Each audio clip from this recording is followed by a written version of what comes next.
বাজান, আমি মনে হয় তোর কামাই খায় যেতে পারবো না। এতদিনে একটা চাকরির ব্যবস্থা করতে পারলি না। কিভাবে এখন চাকরির ব্যবস্থা করব? আমার কি মামা খালু আছে যে একটা ফোন দিব আর চাকরির ব্যবস্থা হইব? 20টার উপরে চাকরির ইন্টারভিউ দিছি, সবাই বলে দেন আসতে পারেন, কেউ বলে না দেন থেকে যান। বাবা, আমার চাকরি হবে না বাবা, তুমি যাও আমার চাকরি হবে। এলাকার সব মানুষরা চায় আমার চাকরি হোক, কিন্তু উপর আল্লাহ চায় না যেন আমার চাকরি হোক। ওই খোদাও চায় না যেন আমার চাকরি হোক, ওই খোদাও চায় না যেন আমার চাকরি হোক। বন্ধু বন্ধু, তোর বাপ তোর পয়সা নাই, কি কর বন্ধু, চল তাড়াতাড়ি। বাবা, তুমি না আমার কামাই খেতে চাইছিল বাবা। বাবা, আমি কারে কামাই কিনাম বাবা।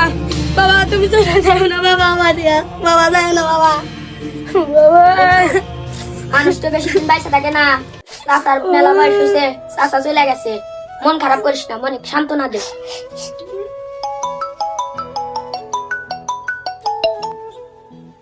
ভাই আপনার তো চাকরি হয়ে গেছে, সামনের সপ্তাহ থেকে জয়েন করতে পারেন। বাজান, আমি মনে হয় তোর কামাই খায় যেতে পারবো না। এতদিনে একটা চাকরির ব্যবস্থা করতে পারলি না।